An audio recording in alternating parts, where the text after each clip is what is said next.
Hello students, I am Professor Kunjiranan from JSPM Dhirubhai Sawant Polytechnic, Baboli.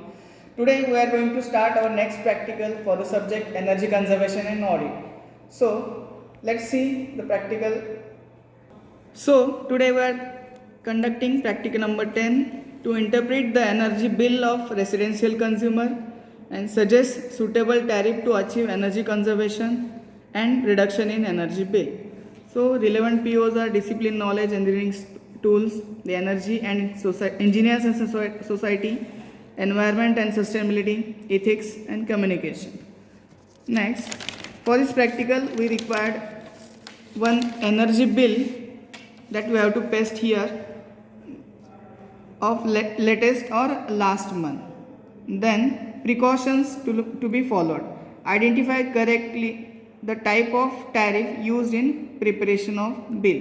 Then procedure to collect current or last month bill of residential consumer. Second, interpret the type and structure of the tariff used to calculate bill. Then interpret the various heads in which the cost is distributed with significance. Then use different types of tariff with applicable to residential consumer and calculate energy bill. This procedure that we have to follow. Then we are using residential energy bill as a resource. Then actual precautions to be followed that you have to write here. Then this is our observations. So we have to note down the amount due before date or on due date and after due date. Then next we have to calculate block rate tariff, that is consumption in unit or cost per unit and total unit bifurcation in steps and total cost of that block.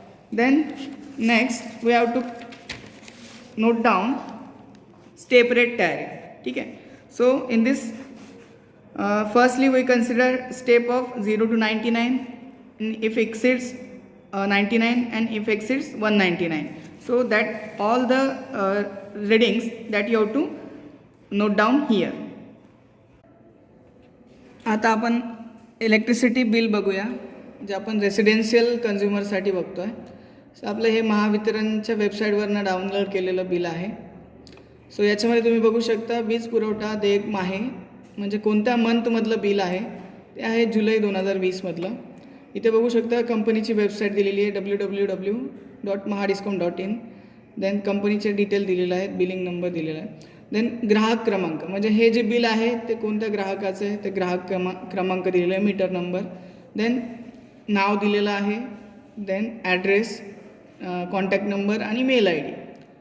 So याच्यामध्ये इथे दिलेलं आहे right साईडला देयक दिनांक म्हणजे 27 जुलैपर्यंत आपल्याला बिल आलेलं आहे 510 रुपये. ठीक आहे. आणि देय दिनांक म्हणजे 17 ऑगस्टपर्यंत. ठीक आहे. 27 जुलै 17 ऑगस्टपर्यंत आपल्याला भरलं तर 510 रुपये भरावं लागेल. तर आपल्याला डिटेलमध्ये बघणार आहे 17 ऑगस्टच्या अगोदर भरलं तर किती, नंतर भरलं तर किती, ते आपण डिटेलमध्ये बघणार आहे. देन इथे आपलं बिलिंग युनिट आहे 0876. सब डिव्हिजन आहे आपली उरुळी कांचन. देन पुरवठा दिनांक म्हणजे कधी मीटर इन्स्टॉल केलेला आहे तो डेट आहे. देन कन्झ्युमर कोणता आहे इथे दिलेला आहे LT1B residential single phase consumer आहे. देन मंजूर भार म्हणजे सँक्शन लोड किती आहे तो 1 किलोवॅट आहे.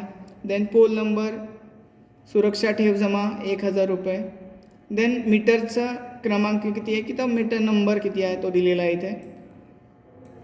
देन मागील रिडिंग म्हणजे मागच्या 20 मेचं रिडिंग कधी घेतलं होतं, मागचं रिडिंग कधी घेतलं होतं आणि चालू रिडिंग कधी घेतलं हे याच्या डेट्स दिलेल्या आहेत. आणि इथे तुम्ही बघू शकता आता बऱ्याच बिलवरती आलेला आहे QR कोड. ठीक आहे. म्हणजे हा जो तुम्हाला हार्ड कॉपी येत असेल बिलची तर तुम्ही हा QR कोड स्कॅन करून डायरेक्टली बिल पे करू शकता. ठीक आहे. नेक्स्ट हा आपला हे रिडिंगचं डिटेल्स आहेत. याच्यामध्ये दिलेलं आहे चालू रिडिंग म्हणजे 1437 हे चालू रिडिंग आहे आणि मागचं रिडिंग होतं 1251. ठीक आहे. देन युनिट टोटल या मंथमध्ये 186 पडलेले आहेत. Total unit 186. ठीक आहे. म्हणजे याच्यामध्ये तुम्हाला ॲनालिसिस दिसेल म्हणजे इथे तुम्ही बघू शकता जुलै 2019 ते जून 2020 म्हणजे या ज्या व्हॅरिएशन आहे युनिट्समध्ये ते तुम्ही इथे चार्टमध्ये बघू शकता. देन इथे इम्पॉर्टंट पॉईंट आहे, छापील बिलाऐवजी ई बिलासाठी नोंदणी करा व प्रत्येक बिलामागे 10 रुपयाचा गो ग्रीन डिस्काउंट मिळवा. म्हणजे जर तुम्ही ऑनलाईन फक्त ई बिलासाठी नोंदणी केली किंवा रजिस्ट्रेशन केलं तर प्रत्येक बिलामागे तुम्हाला 10 रुपये गो ग्रीन डिस्काउंट भेटतो. म्हणजे जर तुमचं 500 रुपये बिल आलं असेल तर तुम्हाला 490 रुपये भरावे लागतील. ठीक आहे. सो याच्यामध्ये तुम्ही बघू शकता इकडे पुन्हा बिलिंग युनिट दिले, ग्राहक क्रमांक दिलेला आहे. इम्पॉर्टंट आहे याच्यामध्ये या तारखेपर्यंत भरलंस म्हणजे 5 ऑगस्टपर्यंत भरलं तर आपल्याला बिल किती भरावं लागणार आहे, 500 रुपये. तर आपण ऑब्झर्वेशन टेबलमध्ये जाऊया. आता ऑब्झर्वेशन टेबलमध्ये आपलं काय दिलेलं आहे इथे तुम्ही बघू शकता. बिफोर ड्यू डेट म्हणजे इथे काय लिहिणार आपण, ड्यू डेटच्या अगोदर जर भरायला लागलं तर आपल्याला 500 रुपये भरायचे. ऑन ड्यू डेट म्हणजे ड्यू डेटच्या दिवशी जर भरावं लागले, इथे बघू शकता तुम्ही अंतिम तारीख म्हणजे 17 ऑगस्टपर्यंत 510 रुपये भरायचे. सो इथे तुम्ही बघू शकता आपण रिडिंग लिहिणार आहे 510. देन आफ्टर ड्यू डेट म्हणजे 17 ऑगस्ट नंतर ड्यू डेट नंतर भरलं तर किती भरावं लागणार आहे आपल्याला, पुन्हा इथे 510. पण काही बिलमध्ये ते 10 रुपये एक्स्ट्रा घेतात.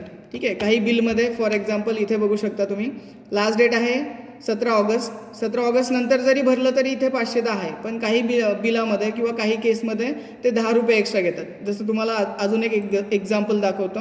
हे सेकंड बिल आपल्याकडे आहे, हे आपल्याकडे आहे ऑक्टोबर 2020चं. तर याच्यामध्ये तुम्ही बघू शकता लास्ट डेट आहे आपली 2 नोव्हेंबर, 610 रुपये बिल भरायचं. 2 नोव्हेंबरपर्यंत भरलं तर 610, 12 नोव्हेंबरपर्यंत भरलं तर 620 आणि 12 नोव्हेंबर नंतर भरलं तर 630. म्हणजे 10 रुपये ते ड्यू डेट नंतर एक्स्ट्रा घेतात.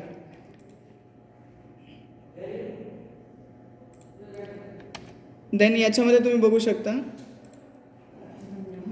500, 510 आणि आपण इथे रिडिंग लिहिलेले आहेत 500, 510 आफ्टर ड्यू डेट 510 भरायचे.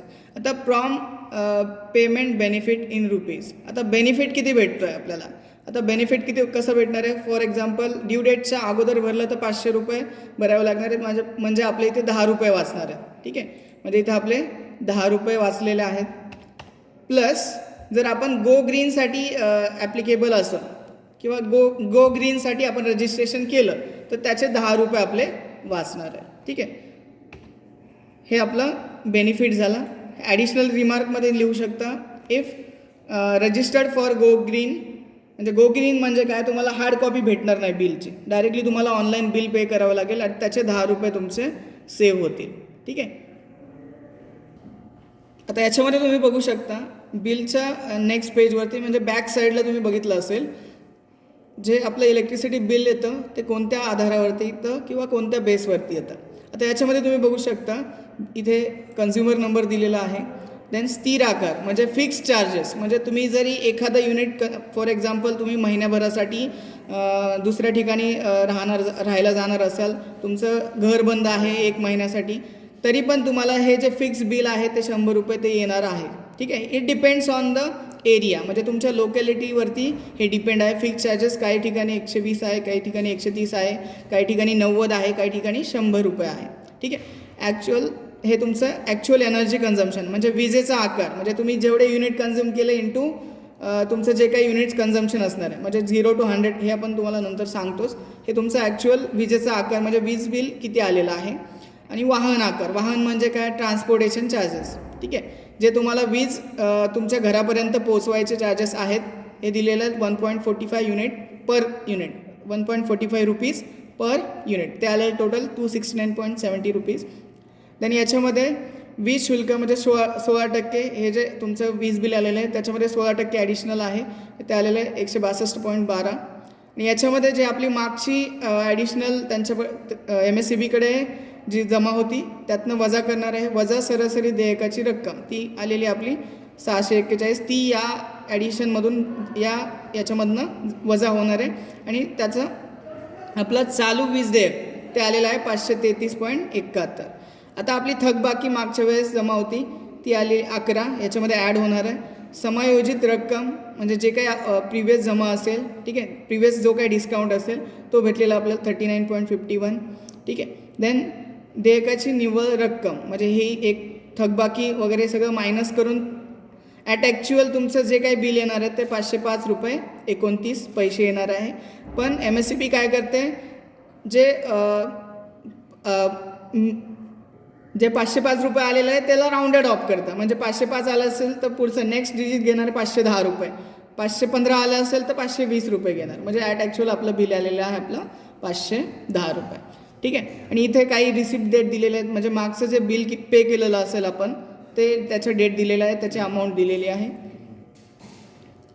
आता आपल्याला बिल कोणत्या बेसिसवर येतं, आपला इम्पॉर्टंट पार्ट आहे टॅरिफ, म्हणजे कोणत्या बेसिसवर आपलं बिल येणार आहे. आता LT1साठी जे फिक्स चार्जेस आहेत ते तुम्हाला ऑलरेडी सांगितलं, 100 रुपीज म्हणजे 100 रुपये फिक्स चार्जेस येणारच आहेत. देन युनिट आणि वीज आकार म्हणजे किती रुपये पर युनिट चार्ज आहे. आता युनिट म्हणजे काय, 0 to 100 युनिट पडले महिन्यामध्ये तर त्याचं बिलिंग 3.46 रुपीज पर युनिटने होणार आहे. जर 101 ते 300 रुपयाच्या मध्ये गेला तर त्याचा चार्ज असणार आहे 7.43. 301 to 500 गेला तर 10.32. 500 to 1000 गेला 11.71 अँड ग्रेटर दॅन 1000 गेला तर 11.71. हा आपला फिक्स चार्जेस असणार आहे. आता इथे बघू शकता तुम्ही आणखी एक नोटीस आलेली आहे. दिनांक 1/4/2020 पासून लागू असलेल्या नवीन वीज दरानुसार महापालिका क्षेत्रातील ग्राहकांना 10 रुपये प्रति महिना अतिरिक्त स्थिर आकार लागू असेल. म्हणजे जे महापालिका क्षेत्रातील ग्राहक असतील, कन्झ्युमर असतील, त्यांना additional 10 rupees per month fix charges वाढवलेले आहेत. आता आपण ग्रामपंचायतमध्ये असेल तर 100 रुपीज आहेत, तर महापालिका क्षेत्रात 110, 120 डिपेंड्स अपॉन द एरिया. ठीक आहे. आता आपण ऑब्झर्वेशन टेबलमध्ये जाऊया. आपला ऑब्झर्वेशन टेबलमध्ये नेक्स्ट आहे आपला ब्लॉक रेट टॅरिफ. ठीक आहे. आता ब्लॉक रेट टॅरिफमध्ये काय केलेलं आपण, म्हणजे ब्लॉक्स बनवलेले आहेत 0 to 100, 100 to 300, 300 to 500. सो याच्यामध्ये थोडं करेक्शन करून घेऊया. हा जो फर्स्ट घेतलेला आहे तो आपल्याला 100 घ्यायचा, 0 to 100 घेतला. देन इथे सेकंड आहे आपला 100 to 300, म्हणजे इथे 101 to 300 करून घेतला.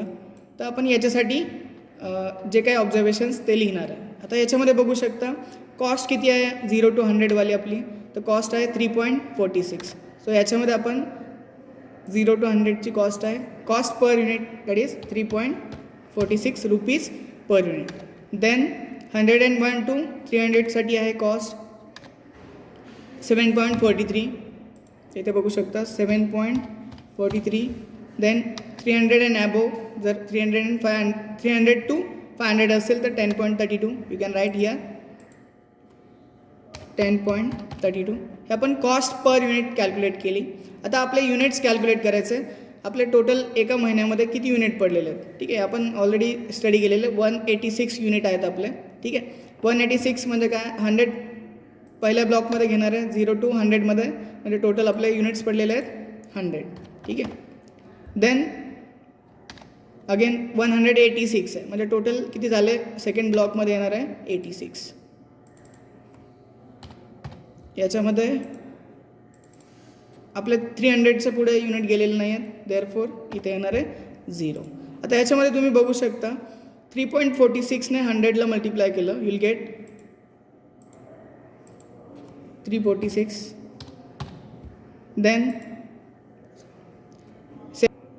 7.43ने 86ला मल्टिप्लाय केलं, you will get 7.46 rupees per युनिटने 86ला मल्टिप्लाय केलं, 86 युनिट आहेत आपल्याला भेटेल 641.56.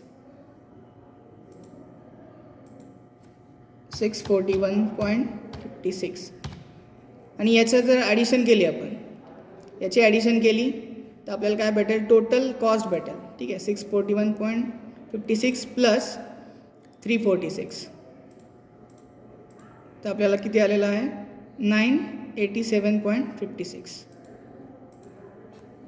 987.56 आणि आपले टोटल युनिट्स आहेत 186.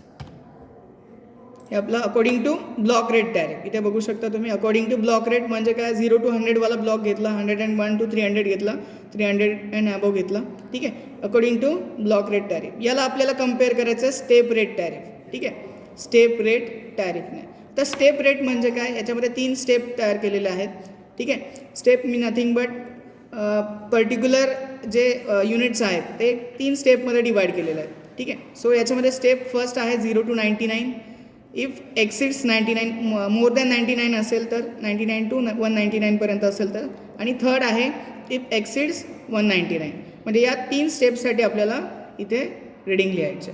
आता याच्यामध्ये तुम्ही बघू शकता. आता याच्यामध्ये स्टेप रेट टॅरिफचं कॉस्ट पर युनिट असतं. For 0 to 99 it is 4. If exceeds 99 3.5 and if exceeds 199 it is 3. हे आपले कॉस्ट पर युनिट आहे स्टेप रेट टॅरिफसाठी. आता याच्यामध्ये आपण कॅल्क्युलेट करू शकतो टोटल युनिट बायफर्गेशन, म्हणजे जे आपले टोटल 186 युनिट पडलेले आहेत तर त्याच्यामध्ये आपण बायफर्गेट करू शकतो. पहिले टोटल 0 to 199 म्हणजे आपण 99 अज्युम करणार आहे. देन 99 to 199 हे जे रिमेनिंग जे आहेत, ठीक आहे, रिमेनिंग किती आहेत 186 मायनस 99, तर रिमेनिंग आहेत 87. हे जे आलेलं आपले या सेकंड ब्लॉकमध्ये आलेलं आहे. आणि याच्यामध्ये आपण कॅल्क्युलेट करू शकतो टोटल कॉस्ट. 4 into 99 केलं will get total cost. So याच्यामध्ये 4 into 99 तर आपल्याला टोटल भेटेल 396 आणि 3.5 into 87 केलं 3.5 into 87 आपल्याला भेटेल 260. 3.5 ने मल्टिप्लाय करायचं. 3.5 into 87 304.5.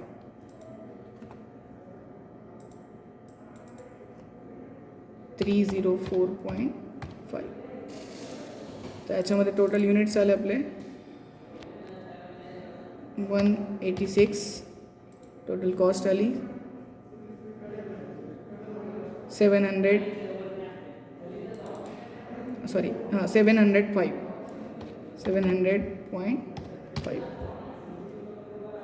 तर अशा पद्धतीने आपण बिल ॲनालाइज करून, आपण रेसिडेन्शियल कन्झ्युमरचं बिल ॲनालाइज करून आपण depending on block rate tariff आणि स्टेप रेट टॅरिफने बिल कॅल्क्युलेट केलेलं आहे.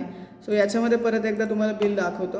ठीक आहे. याच्यामध्ये तुम्हाला इम्पॉर्टंट काय आहे की आपलं बिल ची डेट काय आहे, त्याच्या डेटच्या अगोदर भरलं तर किती रुपये भरावे लागतील आणि कोणत्या पद्धतीने बिल येतं आहे. आपल्याला बिल येतं आहे ब्लॉक रेट टॅरिफने, तो ते तुम्हाला कॅल्क्युलेट करता आलं पाहिजे. It is very important. आणि सेम आपल्याला सेम टाईपने कमर्शियल आणि इंडस्ट्रीयलचं बिल ॲनालाइज करायचं आहे. सो अशा पद्धतीने आपण रेसिडेन्शियल इन प्रॅक्टिकल नंबर 10 या एक्सपेरिमेंटमध्ये आपण रेसिडेन्शियल कन्झ्युमरचं बिल ॲनालाइज करून याच्यामध्ये ॲक्च्युअल बिल कॅल्क्युलेशन केलेलं आहे. थँक्यू.